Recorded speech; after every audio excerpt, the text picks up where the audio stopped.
Hi everyone.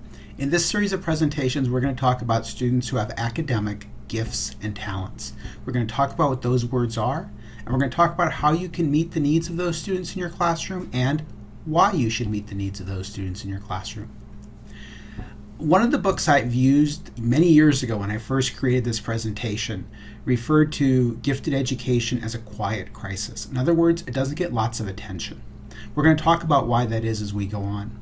I'm also going to point out that the book I took that from, I'm pretty sure by now is pretty old, and that quiet crisis is far more of a crisis now than it was when that book was written.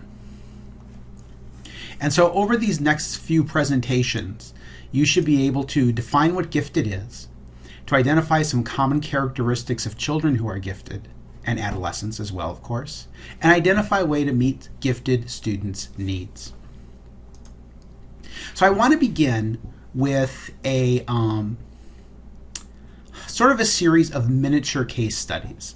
Now, these aren't the case studies that you're reading for the course. These are just 1 or 2 sentence descriptions of a student. And I want you to look at these and I want you to think to yourself as you see each one, is this child gifted? And you could think of this as being an upper elementary student, a middle school student, maybe a high school freshman or sophomore. Think of that general age range. It might help to think of this as grades 5 or 6 because everyone in this class will be certified to teach grades 5 and 6 no matter what. But keep this in mind. We aren't really talking about kindergartners or first graders in these cases.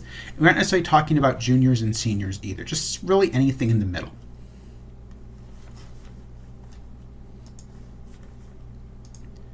So our first student is Ada. And Ada makes excuses. She doesn't do a lot of her assignments, and she always has an excuse. She doesn't take an interest in things in class. She doesn't really take an interest in whole class activities. She doesn't take an interest in group activities. She is very passive. She's very dependent. We might say she has an extrinsic locus of control. She doesn't really start things on her own. You have to get after her to do any work. Our next student is Ben. Ben doesn't really get along with his classmates. He, like Ada, doesn't do his assigned work. He doesn't have excuses. He just doesn't do it. And he likes to tell jokes. He thinks of himself as the class clown, even though his classmates are more irritated at him than they are amused by him. A little Ben goes a long way, they think.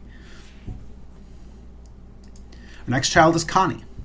Connie talks too much. Doesn't matter where you put Connie, she will find a friend to talk to, even if the friend doesn't want her to talk to them. In fact, students will come to you and say, please move me. I get in trouble. She doesn't listen. Sometimes she doesn't listen because she's talking. Sometimes she doesn't listen just because we don't know why. She's not listening. Her hearing is fine, but she doesn't listen. And she wastes class time. When she could be working on work of any sort, she just doesn't.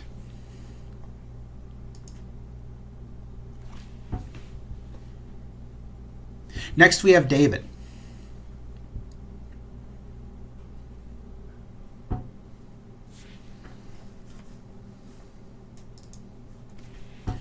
David is immature for his age. He is very quiet. He is very withdrawn from his peers. And he has a very short interest or attention span. He is someone who you would picture being in a grade several years below the grade that you're teaching. Because he is so quiet and withdrawn, he doesn't really have friends in the class. But unlike some other students who might not have a lot of friends, he doesn't take an interest really in much of what's being studied, and his interest in anything is very, very short. And then we have Elizabeth. Elizabeth is one of those children who you pray that she is going to be absent, and she is there every day. She acts out in class. She is receiving special education services as having an emotional behavior disorder. She has not done well in school. There are many F's on her transcript, or whatever the equivalent elementary grade is if we're thinking about elementary school. She is a handful and is just not someone who is really pleasant to teach. Next is Fernando. Fernando receives ESOL or ESL support, English for Speakers of Other Languages. In other words, Fernando is an English language learner. Fernando has been in the U.S. for 3 years, and his English skills lag behind his classmates. He is able to use basic English to make requests. He is able to have basic communications with his classmates as well, but you know that his academic English is far below where his classmates are, because you know it can take 5 to 7 years to develop academic English, and Fernando's on year 3. And finally, we have Gwen. Gwen is one of those students who you pray to have. She might even be one of the, maybe not once in a lifetime, but once every few years students. Gwen is a pleasure to teach. She makes straight A's. She is actively involved in school. Her classmates see her just as a natural leader. So we've looked briefly at 7 children. I ask you to think about the 7. Feel free to go back through the presentation if you want and review their characteristics. Which student do you think is gifted? Which student do you think would benefit from gifted services? So hopefully you took a chance, took a little bit and thought about that. I don't like giving quick trick questions on quizzes or exams, but I admit this is a trick question because all of these 7 students could be considered gifted. We can't tell if they're gifted or not based on these descriptions, but any of them could be based on these descriptions. And let's go back and look at the descriptions briefly, and let me explain why. Many gifted students don't do their assignments because their assignments don't interest them. And I know that our assignments sometimes don't interest lots of our students. But the issue here is that even those assignments that we really make creative and interesting and try to build on what our students' interests are, oftentimes our students who are gifted, if they don't feel academically challenged by the assignment, just don't do it. They also can become very passive because they are used to not having to take any charge or any control of their learning. Boredom often leads to misbehavior. And so Ben is trying to sort of self-stimulate. He is trying to tell jokes to get some sort of academic stimulation going, even though no one likes his jokes, much less you. I mean, much less you don't like his jokes. Same thing for Connie. Connie is trying to self-stimulate. She is not stimulated by the academic work she's doing, and so she is checked out academically, and she is more interested in her peers. Wasting time is interesting. There was early research way back in the 40s that indicates that super highly gifted children waste about 90% of their time in class and engage in really bizarre behaviors. Giftedness is not all or nothing. And although many gifted kids are actually mature for their age, a person could definitely be gifted academically and be very immature socially and emotionally. So certainly a gifted child could be very immature for their age. And you can be gifted and have any other number of exceptionalities. You can be gifted and have ADHD. You can be gifted and have a learning disability. You can be gifted and have a speech language impairment. And of course, you could be gifted and have autism. You could also be gifted and have an emotional behavior disorder. But again, sometimes those students who are labeled as having an emotional behavior disorder are actually gifted kids who are not appropriately challenged in the schools. I had a student once when I was teaching a gifted middle school math class in Wichita, and his parents were told that they had a choice. They could either put him in what's called a self-contained class for emotional behavior disorder, in other words, only students with that issue all day long, or they could put him in a self-contained gifted class, but he would not be allowed in a regular classroom. It is entirely possible for a child to have more than one exceptionality, and it's also possible for gifted kids to actually be misdiagnosed with an emotional behavior disorder, with ADHD, with autism, sometimes with a learning disability, because the school is not meeting their academic needs. It is definitely possible to be a gifted and an English language learner. As I mentioned, it takes 5 to 7 years, maybe more, for academic English to be learned. And depending on what Fernando's English abilities are, even though they might lag behind his classmates, if they're only a little bit behind his classmates, after only 3 years in the country, that is a huge sign that Fernando is gifted. If you have a child in your class and that child has been in this country for 2 or 3 years and they are not receiving a primarily English language services all day long, they're in the regular classroom all day long, and that's unusual for your school, that's a really, really good sign that that child is really, really, really smart and is probably gifted. Now, Gwen is the student who we most likely are probably to think of as gifted. If you were given these 7 kids and you were forced to pick one and only one child as gifted, it would make sense that you would pick Gwen. But grades do not determine giftedness. That is a misconception. In fact, there are many straight A students that are not gifted. It depends on how much work the student has to do to make those straight A's. If a student is taking typical classes in a grade and is making straight A's and is doing no work and no studying to make those straight A's, that might be a sign that child is gifted. On the other hand, if a child is taking typical classes in a grade level or even advanced classes, honors or AP classes even, they're making straight A's, but they are working to make them, that child has really high achievement. That child has a really high work ethic, but that child isn't necessarily gifted because they are putting in so much effort to make those grades.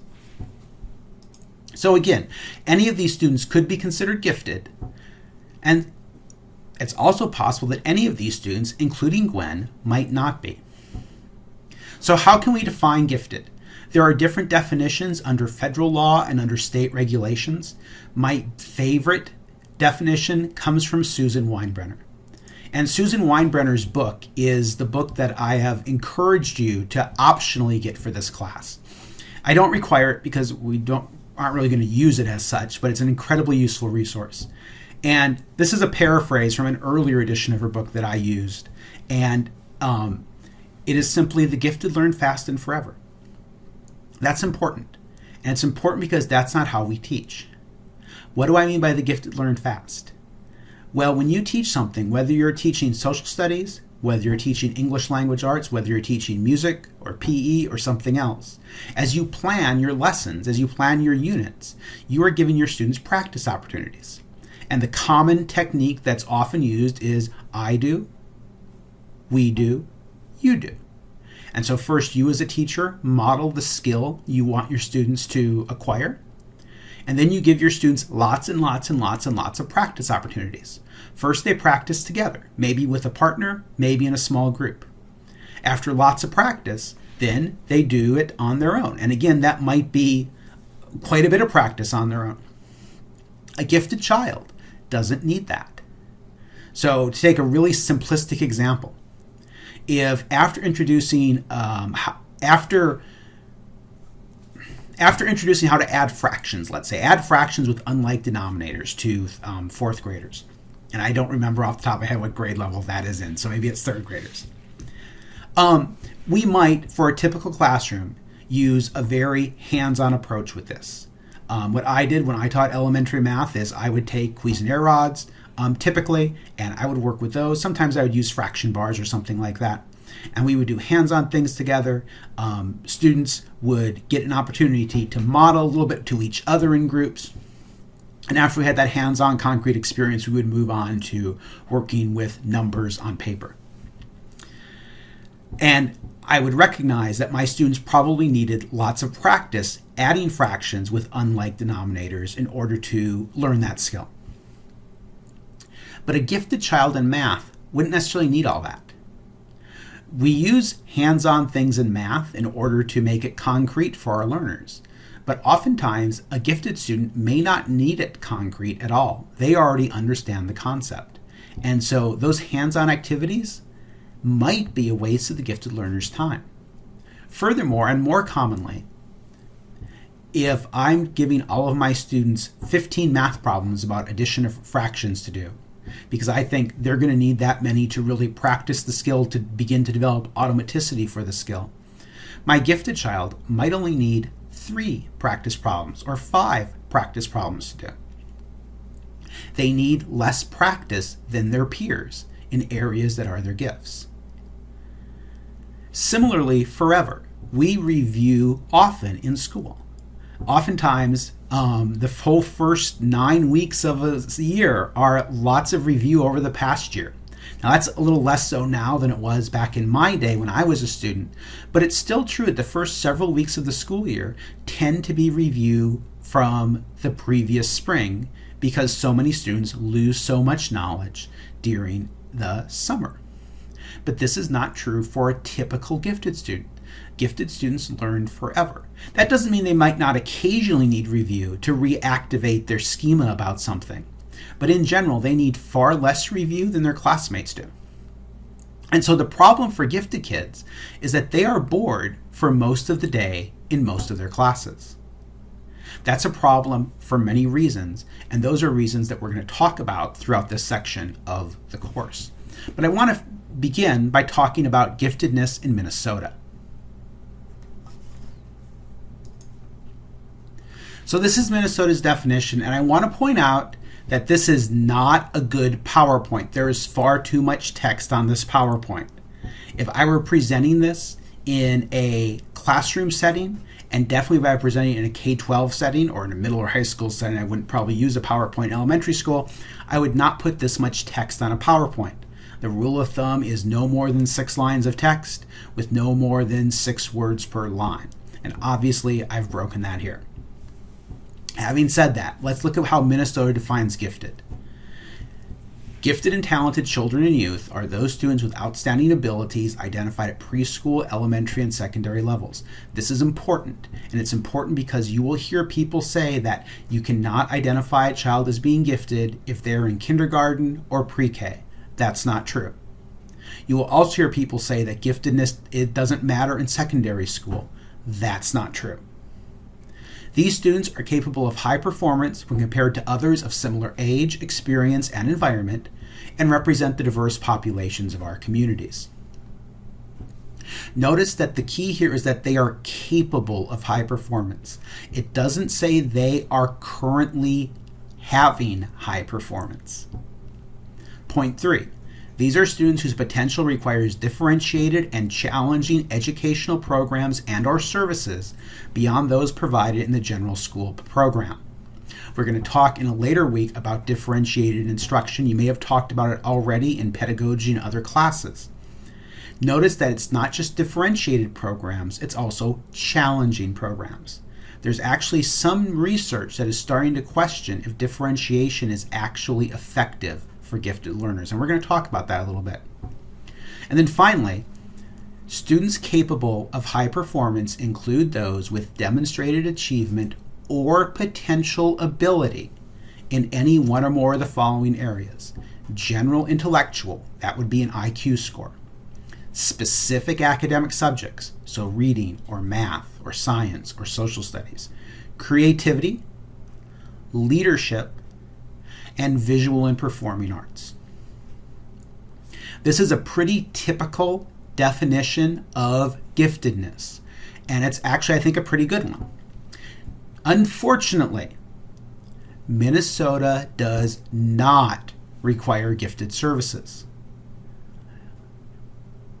Many states, but not all states, require gifted services. Minnesota does not.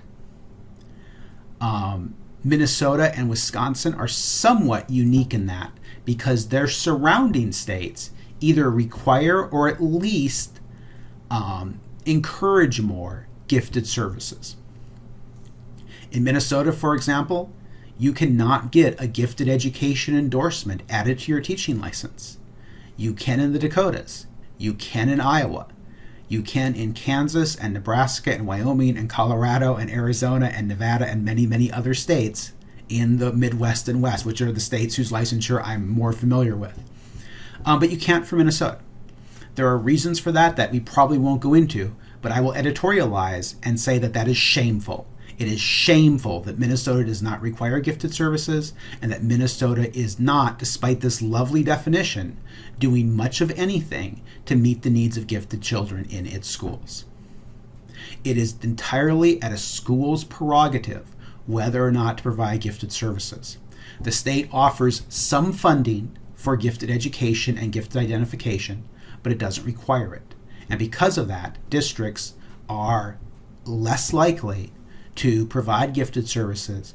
The districts that do tend to be larger and or wealthier districts, such as suburban districts in the Twin Cities, or districts that have federal or other funding.